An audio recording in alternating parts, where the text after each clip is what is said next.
Assalamualaikum warahmatullahi wabarakatuh. My name is Nabilah Rosyadah, and here I will explain about the form of non-finite clause.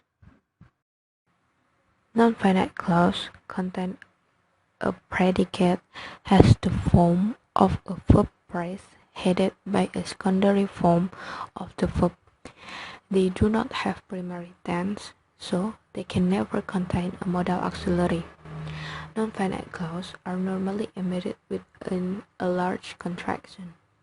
There are likely to be aspects of the meaning that can be figured out from this large contraction. I remember to talk to my doctor. The second, I intended to talk to my doctor. Next is subordinators into infinitivals 2 and 4. Two infinitivals are marked by the word to. To is a member of the subordinator category. When a to infinitive contains a subject, it also contains the clause subordinator for. For appears at the beginning of the clause right before the subject. For example, for John to lose his temper like that is highly unusual. The second, we cannot afford for everyone to travel business class. Next is subjectless non-finite. Most non-finites have no overt subject. For example, Liz wants to write a novel. Liz wants more than just for a novel to get written. Liz also wants to be the author. So we take Liz as the subject not only of want, but also right. We speak of Liz as the understood subject because Liz is not actually present in the right clause. Interpreting subjectless clauses. There are actually two different ways in which an understood subject is associated with a predicate. One way involves a grammatical linkage that we will refer to as syntactic determination, and the other does not. First, syntactic determination. For example, Ed promised to resign from the board. Second, they called on Ed to resign from the board.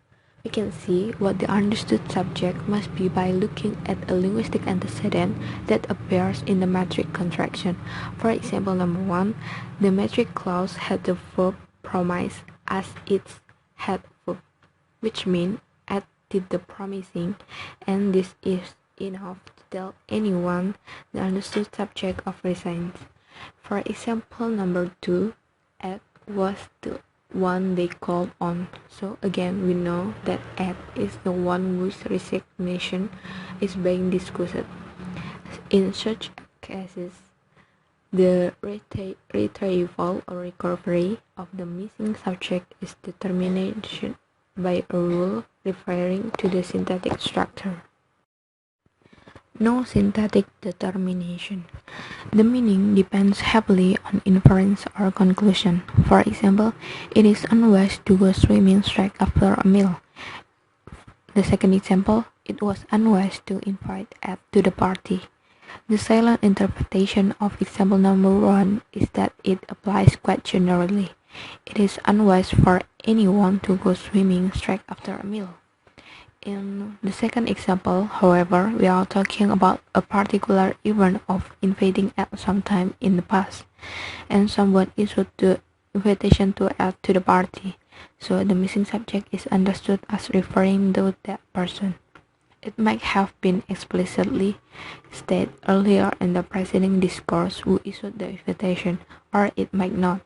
It doesn't matter, there doesn't have to be any prior mention of the person, and in any case in the noun phrase referring to the inviter certainly doesn't have to be located in some designated syntactic position in the metric construction of the infinitive clause.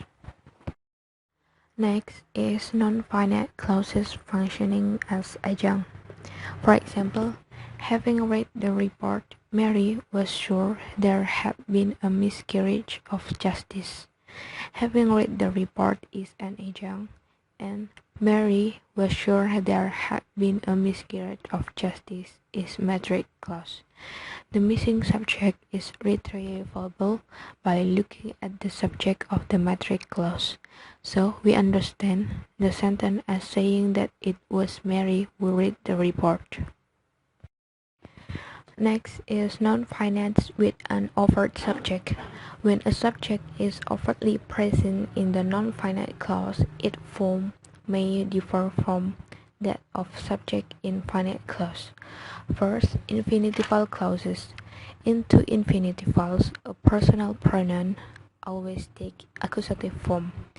For example, for them to refuse you a visa was quite outrageous, and all I want is for us to be ruinated.